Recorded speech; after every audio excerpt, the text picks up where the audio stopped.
Welcome to Dominate, where we discuss strength and conditioning and much more. Gordo! Yes, sir. It's been a long time. You've been training with us since you're what, grade 9? Yeah, I think this is my 7th year. 7th year. Something like that, yeah. Wow. And so everyone can know who you are. Who are you and what you do? What do you do? My name's Gordon Whyte. I went to CFL. I played football. Started out at St. Mike's. That's when I started the gym. And then went to CFL for 4.5 years. Played my 5th year, and I left after this first semester. Got drafted to the Ticats 2 years ago, or a year ago. And then went back to school to finish some. I was on scholarship, so I had to finish up school. And then I just re-signed like 2 weeks ago. They picked up my option, so I'm back with the Ticats now. That neck, man. I love that neck. Yeah. You know, football players to me, like, they don't have that neck like they used to anymore. Oh, yeah. So I love Gordo always does his extra network. I want to get an understanding, like, you love football. Yes or no? 100%. Yeah. You love football. Yeah. Why do you love football? Honestly, like, it's a really like easy way to answer, but like the contact, it's like It's a violent it game. just brings like a different like mentality when you go to the field for practice and games. Like, it's not like hockey and other sports where you just like, obviously there's contact in hockey, but like you're going to like, I played linebacker. I'm playing tight end, fullback now for the Ticats, but like my whole career as a linebacker, and you go to the field being like, I'm the guy who's got to make the tackles, make the plays, take on the big O lineman. So you're just going with like it's like you're playing a sport, but you're also just like going in with some different type of mentality. It's like almost like a gladiator mentality. Exactly. Like, you're just like, I'm gonna come out of this game come into this game fresh and come out banged up, and either in a great way or a terrible way. Your journey's just begun, right? Right now you play for the Ticats, Yep. and obviously I don't want to put words in your mouth, but you know you're here for a reason. You want to have a long, successful career. Yep. And whatever doors that open up, you know. What's that journey look like for you? And it could be in the gym, outside the gym, whatever. Just give me what's that journey been like thus far to this point? Yeah, so back at St. Mike's, I made a different decision to go out to CFL because I could have went to Carleton or Western also, and they're technically better like schools for like football programming wise. But I realized that if you're good, you're good, and out there, if you're the star, you're going to get noticed as the star. Right. So I took the chance, and it worked out. But honestly, I'd say in my football career, like most of it, like football-wise, I've been underestimated. But every single time I'm underestimated, when it comes to the push comes to shove, like I show that I'm above it, you know? That's what's got me through, like, is just I play football. Why do you feel like you're underestimated?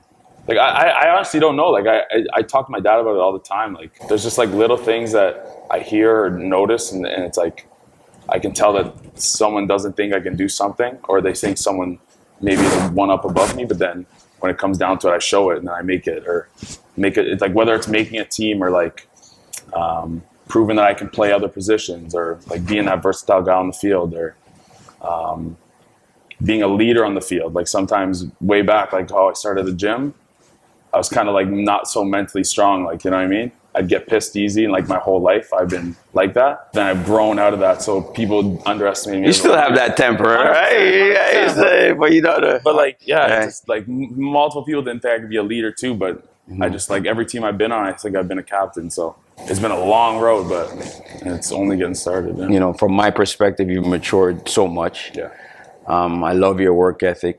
I didn't know that you were actually underestimated so much. You know what I mean? Because now it just clicked to me of why.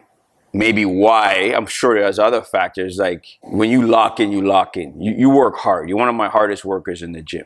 You know, you're a workman. You come in, do the work day in, day out. And as a coach, I love that. You're easy to train. It's just guiding you the right path. So that makes my job very much easy because you're a workhorse. Yeah. Well, this is where my mental game has come from. Like, because like when I started out, I just remember, I literally can remember the first week I was here, like three workouts in the first 4 days.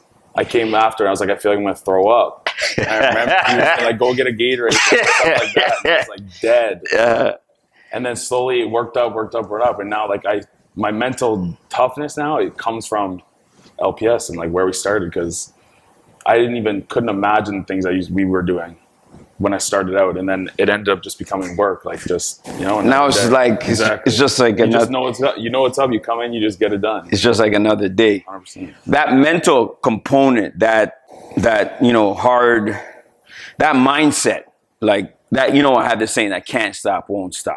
That just aggressive, get at it mentality. You feel that LPS helped you harness that? 100%. And with that chip on your shoulder, because I feel you do work out with it. You train with a chip on your shoulder. 100%. Like I'm passionate about it. Like so many guys, when I like miss a lift or I'm like not lifting to up to expectation, they're like, bro, it's just work. Like, it's just the workout. Like another day, but I just get pissed because it's like you work so hard, even though it's just one day and you can bounce back the next day, you still get down on yourself because it's like, you know, it's a job. It's like what you want to do, and harnessing it in the gym.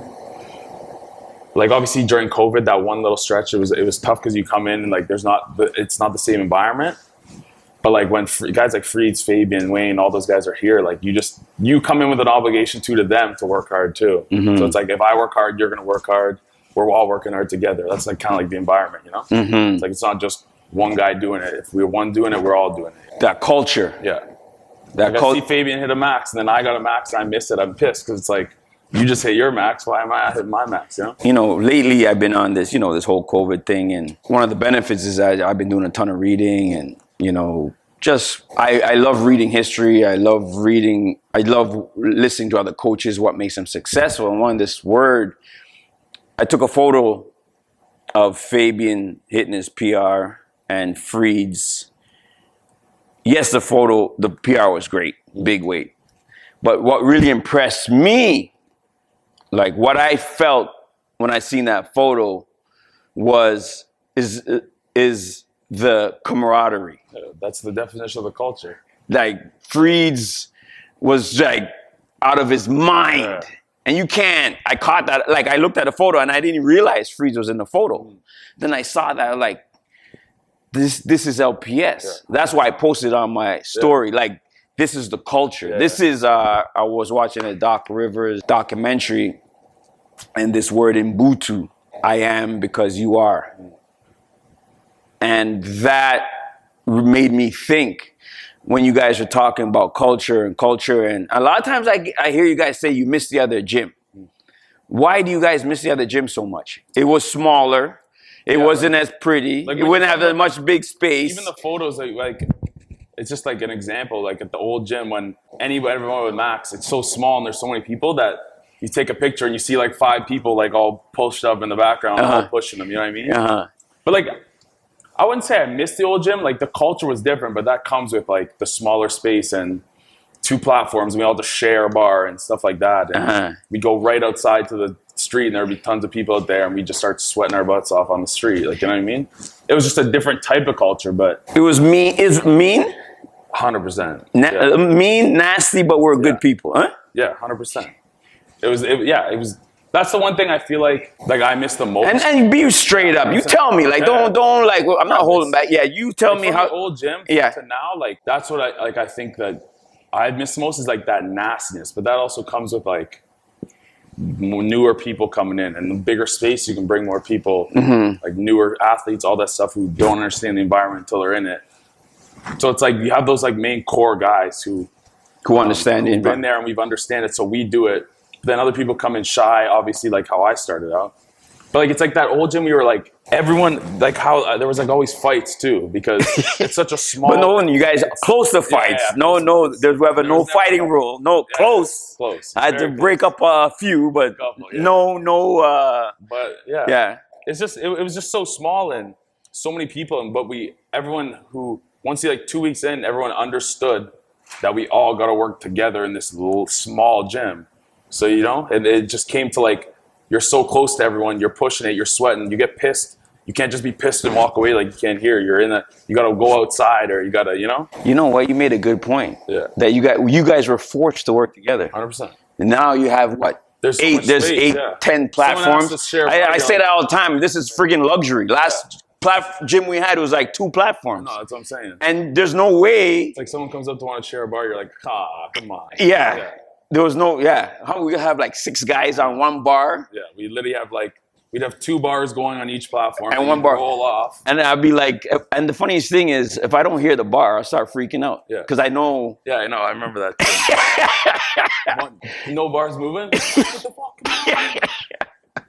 Yeah, man. But one thing I appreciate that, because I've heard that from other athletes too, talking to PK, talking to Freege, talking to, and that's one thing I'm trying to find a way to get that into this gym, because for me, at the end of the day, I'm about that business. I care about everyone, but I care about you guys so much. I want you guys to succeed.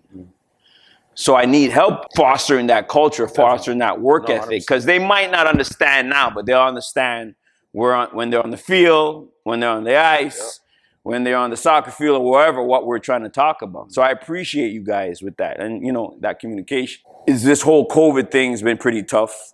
How have you been handling that, mentally? And no, but it's been tough. Like, 1, for COVID itself, and 2, for like the CFL season getting canceled. It was kind of like a joint thing. Yeah. So you come in, you work. They give all these hopes up, and then you just get it crushed. And then COVID, now you're in quarantine at home for 2 weeks, like not being able to do anything. Right.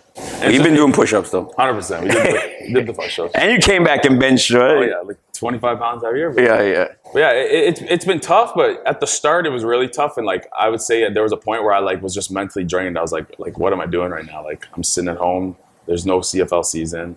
I'm still training, all this stuff. But by like the time it kept going and going and going, and then when we could start like slowly starting to come back into the gym, like it kind of lifted back up, where it's like you come back into the environment. Like, it sucked when there was like only like 2 or 3 people in here, and you would just be training day in, day out. But then when you come back in, and then there's coaches back in, and more guys that you are comfortable with, that's when it kind of lifted back off. But it was tough at the beginning, but I'd say having like that push-up thing to do, that gave something to do every day. That Herschel Walker challenge. Yeah, Herschel Walker challenge. You're knocking out like, what, 500 a day? Yeah. It was brutal. But my elbows were killing me. I was doing, I don't know if I did like 400 a day after, but.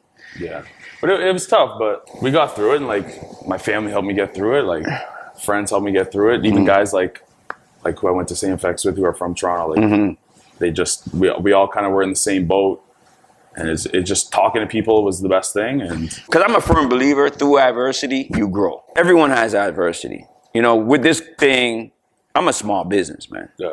Right? And it was tough at the beginning. You know what I mean? And my partner, Jeremy, and other people around me helped me just, okay, we got to get up, we got to keep moving. Yeah.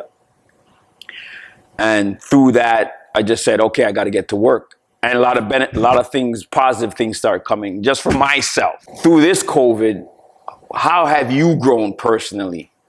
Like, what are the positives that you can take from this? Through it, I could see little glimpses of my old mental state, like where I used to be mentally, where I was like, I wasn't as mentally strong. So I had these little days where I'm like, damn, like I feel like where's all the maturity that I've come, like where did it all go? But then it was just, that's what it is. You're at home, you can't move. So I'd say it's kind of like even like reassured me of how mentally strong I can be, but how at any point it could come back. Like, someone can like walk into your head and be like, like, don't do this or don't do that, or you can just relax today, stuff like that. But then you got to find it that you're not always going to be pushed to do it. Like, you got to do it on your own too. It's like, you can't just expect somebody to force you to do it or someone to tell you to do it. You got to do it yourself. And that's what happened with COVID, because you couldn't do anything other than stay at home. So it was on you to get your work in, and you to figure out a way to go get to a field on your own. Or no whatever. Coach, no online training. We're going to go about this online training thing or whatever, Zoom. Yeah. That's just not, that's not us. Like, work. we don't do LPS. We don't do that. Like, online Zoom 100%. classes and all that. Yeah. Hey, that's great for anybody who wants to, but we're not about that. Yeah. We're about Gordon Whyte. What does Gordon Whyte specifically need to help Gordon Whyte? 100%. You jump on the phone with me, Yep. I'll write your program, do your thing or whatever. So I had to go through that and figure out, like, okay, who am I?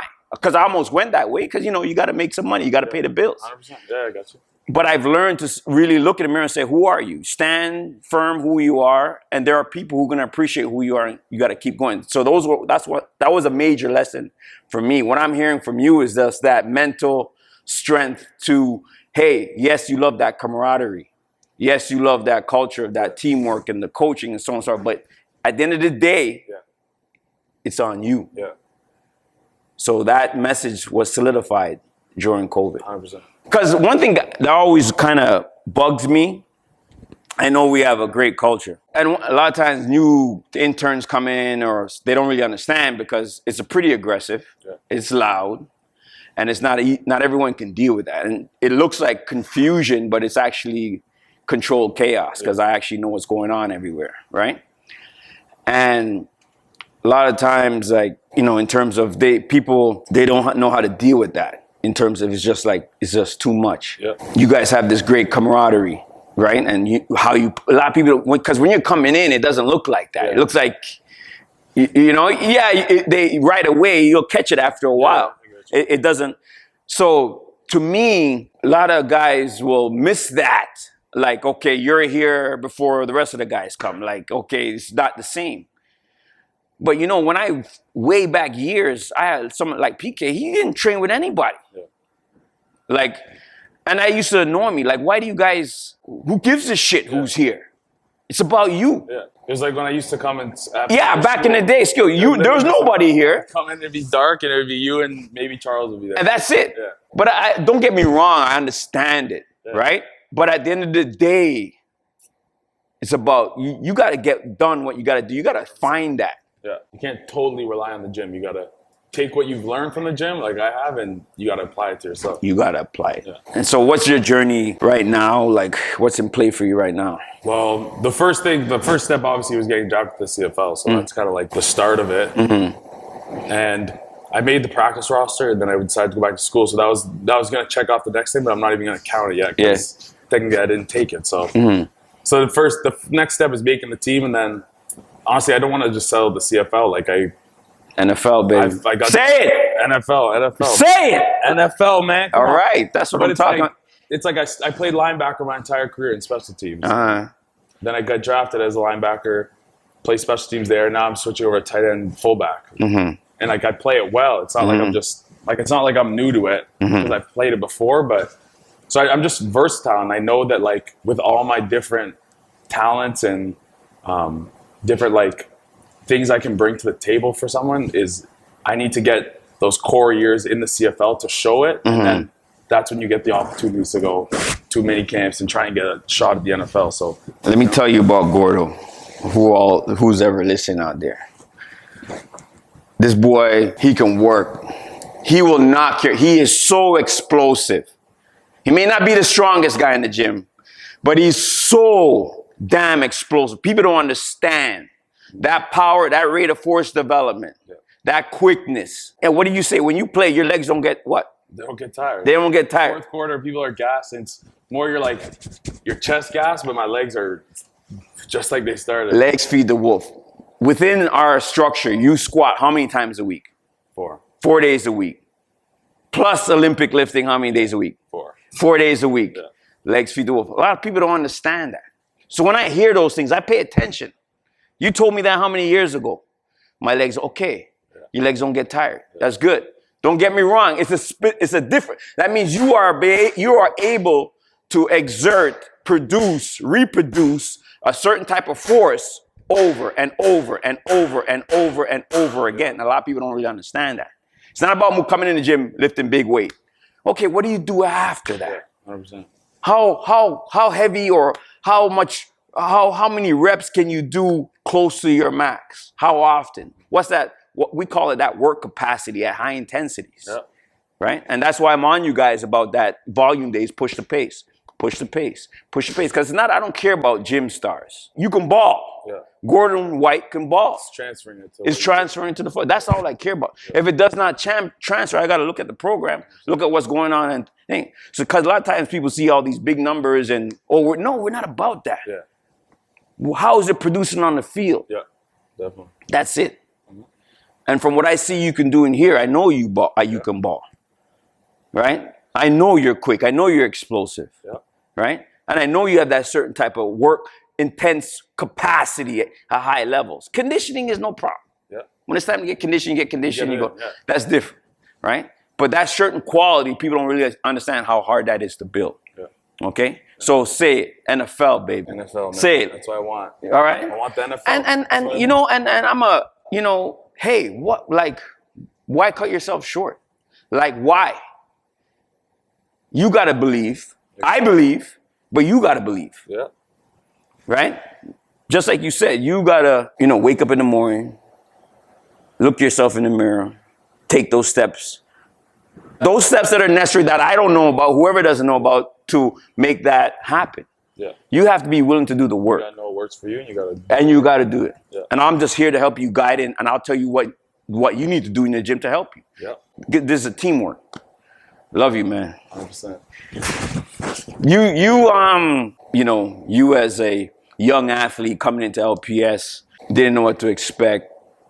Your journey's still not over. What message can you give the next athlete who's young, coming into this kind of environment, and they want to succeed in their sport? The main thing I'd say is that never limit yourself. You'll think you have limitations, but you'll quickly realize from this environment and this gym that you can go well beyond your expectations and limitations, like well beyond.